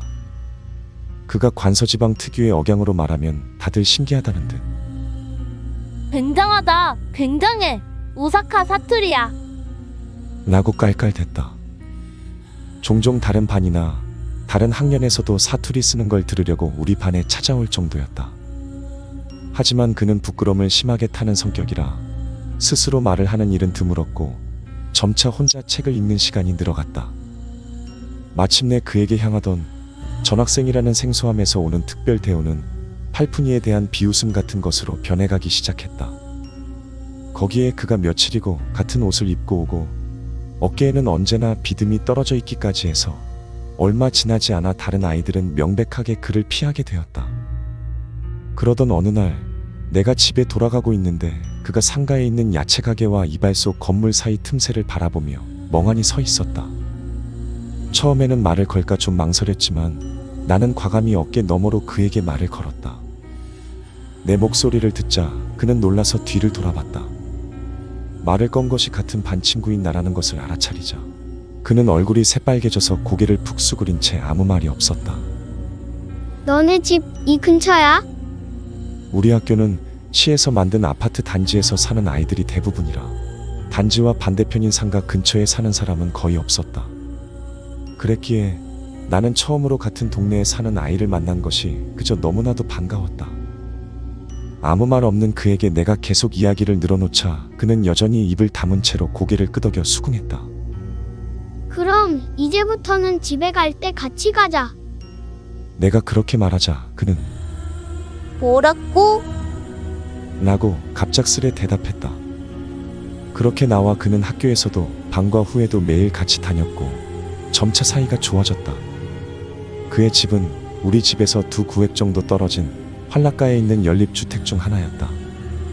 활락가는 아이의 눈에는 너무나 미심쩍고 깨름칙하게만 보였기에 우리는 언제나 우리 집이나 집 근처 공원에서만 놀았다. 그와 공원에서 캐치볼이나 축구를 하기도 했지만 딱 그 무렵 내가 슈퍼 패미콤을 샀던 터라 우리 집에서 함께 게임을 할 때가 많았다. 그와 힘을 합쳐 같이 게임을 깨는 것이 내게는 너무나 즐거웠다. 우리는 저녁 늦게까지 같이 놀고 그대로 우리 집에서 같이 저녁을 먹었다. 그는 실례라며 사양했지만 우리 어머니가 강제로라도 식탁에 앉혀서 같이 식사를 했던 기억이 난다. 저녁밥을 다 먹으면 같이 목욕을 하고 9시쯤 되면 우리 아버지가 그를 집에 데려다 주었다. 외동 아들이었던 나에겐 그와 함께 보내는 날들이 마치 형제가 생긴 것 같아 그저 기뻤다. 하지만 부모님이 왜 그렇게까지 그 아이를 챙겨준 것인지 알게 된 것은 그가 감기 때문에 학교를 쉰 어느 날 밤과 후였다. 그에게 프린트물을 가져다 달라는 선생님의 부탁을 받고 나는 간만에 혼자 걷는 귀갓길에 투덜거리고 있었다. 옛날 그가 말해줬던 집의 위치를 머릿속으로 그리며 그의 집으로 향한다. 생각 없이 들어선 활락가는 쓰레기 투성이에 조금 냄새가 났다. 묘하게 현란한 간판들과 반나의 여자 사진이 찍힌 광고지가 잔뜩 달라붙은 전봇대를 보니 왠지 모르게 두려워져서 나는 바삐 걸어 그의 집으로 향했다. 겨우 찾아낸 그의 집은 전혀 관리하지 않은 듯 울타리가 잡초에 둘러싸여 제대로 보이지도 않는 활락가 구석진 곳에 있었다. 마치 간장에 절인 것처럼 거무스름한 1층짜리 판자집은 빈말로도 멀쩡하다고는 할 수 없었다. 나는 두근거리며 초인종을 눌렀지만 초인종이 망가진 것인지 소리가 나는 것 같지가 않았다. 어쩔 수 없이 나는 현관 미닫이문 유리를 노크하고 말을 걸었다. 그러자 안에서 웬 여자가 큰 소리로 히스테릭하게 외치더니 무엇인가에 부딪혀 유리가 깨지는 소리가 났다. 그 후에야 그가 새파랗게 질린 얼굴로 문을 열었다. 그는 나에게 프린트물을 가져다줘서 고맙다고 말한 뒤 잠옷 차림으로 신발을 신고 집 밖에 나왔다. 현관 틈으로 슬쩍 보이는 집 안에는 화려한 옷을 입은 여자가 서 있는 게 보였다. 야, 밖에 나와도 괜찮은 거야? 엄마가 나간 김에 술이나 사오라고 해서. 그것만 말한 뒤 그는 내 소매를 잡아 끌고 걷기 시작했다. 뒤에서 그의 얼굴을 바라보니 그의 얼굴은 새빨갛게 물들어 있었다. 초등학생인 내가 봐도 열이 있어서 새빨개진 게 아니라는 것은 확실했다. 그와 헤어져 집에 돌아온 후 저녁을 먹을 때 나는 어머니에게 그 집에 관해 물었다. 말하기 힘들다는 듯 우물쭈물하는 어머니에게 그날 봤던 것을 말하자 조금씩 이야기를 시작했다. 어머니의 말에 따르면 그의 집은 아버지는 백수고 어머니도 물장사를 하고 있다는 것이었다. 분명 아까 봤던 그 화려한 옷을 입은 여자가 그의 어머니겠지. 듣고 보니 확실히 그와 생긴 게 닮았다. 그리고 어머니가 걱정하고 있던 것은 그가 유난히 작다는 것이었다. 당시만 해도 생소한 것이었지만 어머니는 그가 아동 방치 상태에 놓여 있는 게 아닌가 걱정하고 있었다. 그리고 아마 어머니의 그 추측은 맞았던 것 같다. 그의 키는 나보다 2살 어린 내 동생보다 작았다. 아마 그 반육부지는 아동 방치에 의한 성장 불량 때문이었을 것이다. 그 아이를 보면 불쌍해서 그냥 둘 수가 없어. 어머니는 그렇게 말하고 아무 말 없이 눈물을 흘렸다. 그 이후로도 나는 그와 형제처럼 지냈다. 우리 집에서 식사를 같이 하게 된 것인지 그의 몸도 시간이 지남에 따라 서서히 커졌고 성격도 조금씩 활발해져 갔다. 그렇게 되자 나와 그는 프로레슬링 놀이를 하며 놀기도 하고 더욱 사이가 좋아졌다. 그와는 여러 이야기를 했다. 그렇다고는 해도 여전히 그는 과묵했기에 거의 말을 하는 것은 내 쪽이었지만 그러던 어느 날 그가 이상한 것을 말한 적이 있었다. 그것은 우리가 학교에서 돌아오던 도중의 일이었다. 갑자기 그가 상가의 가게와 가게 사이 틈새를 바라보고 멈추더니 뭔가 투덜투덜 중얼거리기 시작했던 것이다. 그러면 안 된다. 싫다. 안 갈 거야. 그는 틈새를 바라보며 그렇게 중얼거리고 있었다. 이상하다 싶어 나도 틈새를 살펴봤지만 아이인 나도 통과하지 못할 것 같이 좁은 틈새에는 그저 그림자 때문에 생긴 어슴푸레한 공간이 가늘게 늘어서 있을 뿐이었다. 야, 왜 그래? 내가 그의 어깨를 잡자 그는 움찔 몸을 떨었다. 뒤를 돌아 나를 본 그의 얼굴은 새파랗게 질려 있었다. 내가 당황해서 그를 바라보고 있자 그는 종종 걸음으로 빠르게 그곳을 벗어났다. 상가를 빠져나와 우리 집 근처 공원에 도착해서야 겨우 그는 걸음을 멈췄다. 기다려. 뭐가 있었어? 따라잡은 내가 말을 걸자 그는 다른 사람한테 말 안 한다고 약속할 수 있나? 라면서 이야기를 시작했다. 실은 내한테 가끔 이상한 게 보인다.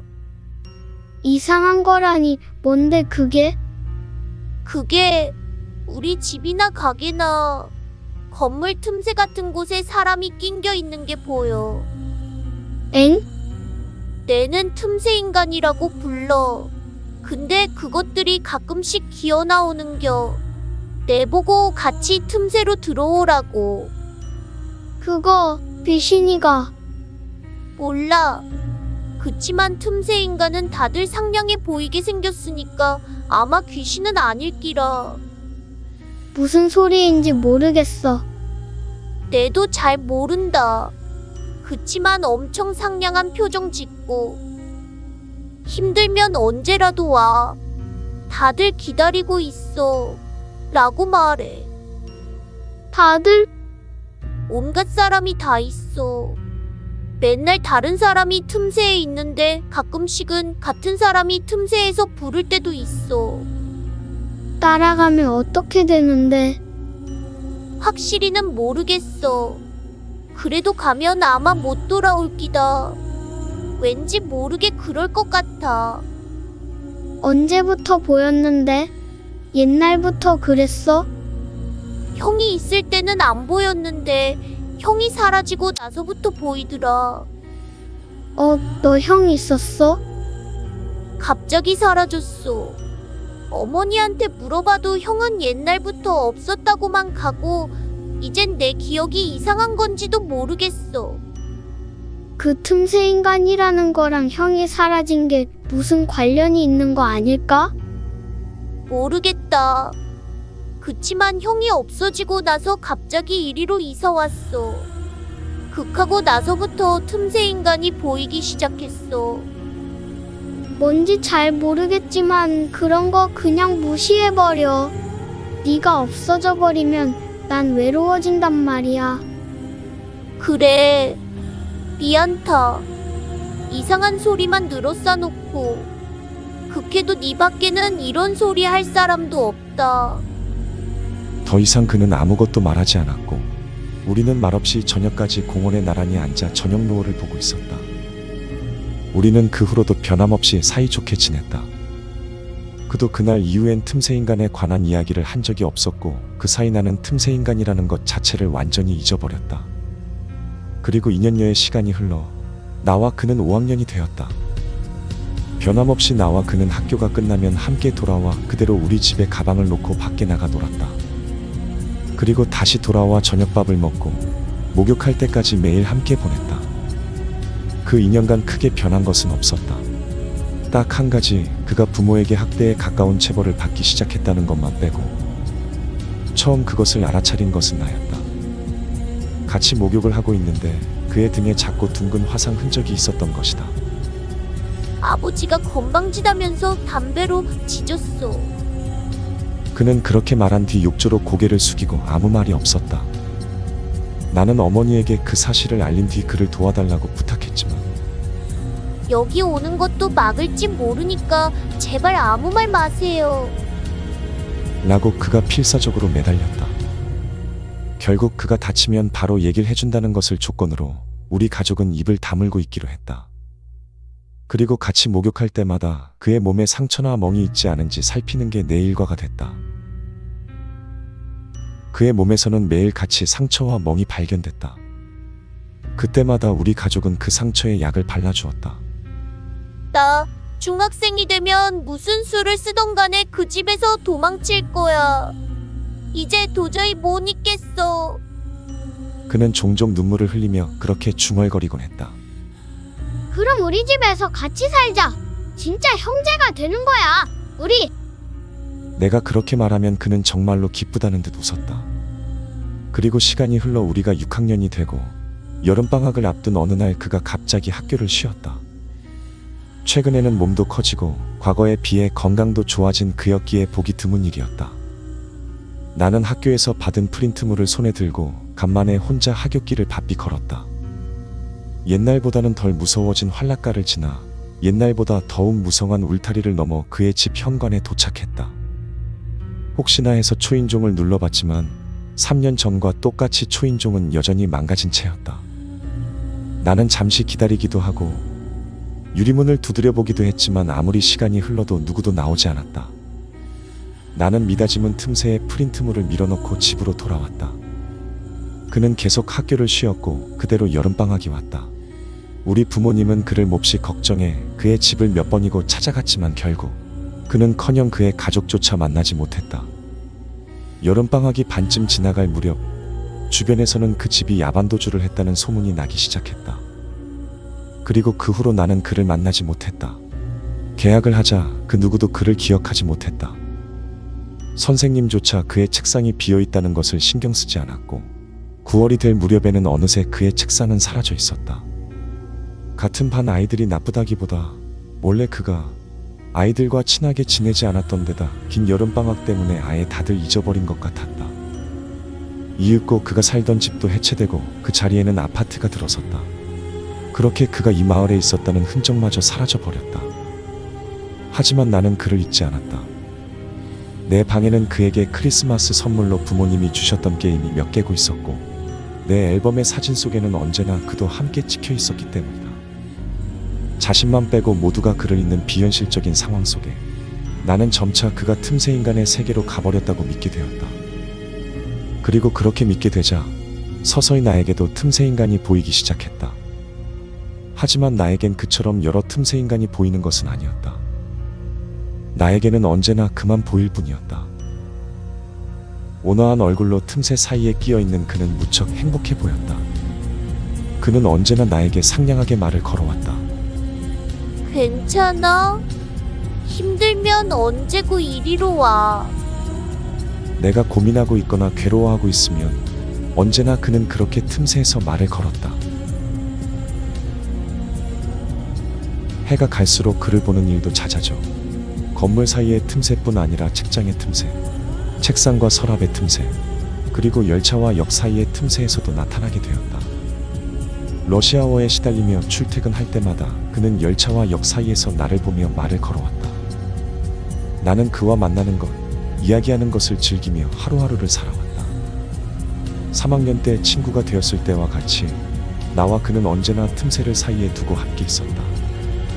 그런 내 모습을 기분 나쁘게 생각하는 사람도 많았지만 내게는 그런 것보다 그 녀석과 함께 있을 수 있다는 것이 훨씬 더 중요한 일이었다. 하지만 그런 행복한 나날이 어느 날 갑자기 끝나고 말았다.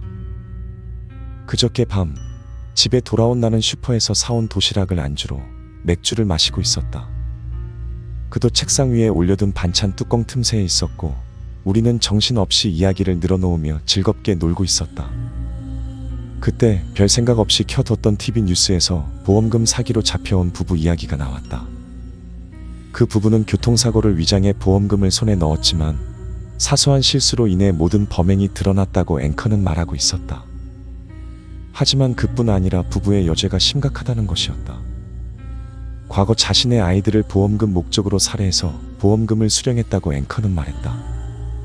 TV에 나온 그 부부의 얼굴. 나는 단 한 번도 잊은 적이 없다. 나이값도 못하게 금발로 염색한 데다 귀에다 잔뜩 갖다 붙인 천박한 피어싱, 눈 밑에 진한 다크서클, 그와 무척 닮은 코, 그와 무척 닮은 입술, 그와 무척 닮은 얼굴, 그와는 닮았지만 결코 닮지 않은 반쯤 뜬 채 탁하고 누렇게 뜬 동태눈. 나는 절망했다. 그 뉴스를 본 순간부터 어느 틈새를 봐도 그가 나타나지 않게 되었기 때문이다. 나는 소리를 지르며 눈물을 흘리고 그를 찾았다. 집 안과 온 마을을 돌아다니며 찾았다. 그렇지만 어디에도 그는 없었다. 괴롭다. 그가 없는 세상은 너무 괴롭다. 그러니 나는 내일 아침 틈새의 세계로 여행을 떠나기로 결심했다. 내겐 그처럼 틈새의 세계로 이끌어줄 사람이 더 이상 없으니 스스로 열차와 역 사이의 틈새로 뛰어들어 보려 한다. 만약 당신이 어딘가의 틈새에서 사람이 끼어 있는 것을 보더라도 부디 무서워하지 않았으면 좋겠다. 왜냐하면 우리는 반드시 행복할 테니까. 이런 세상에서보다 훨씬 행복할 테니까. 그럼 여러분, 이만 가볼게.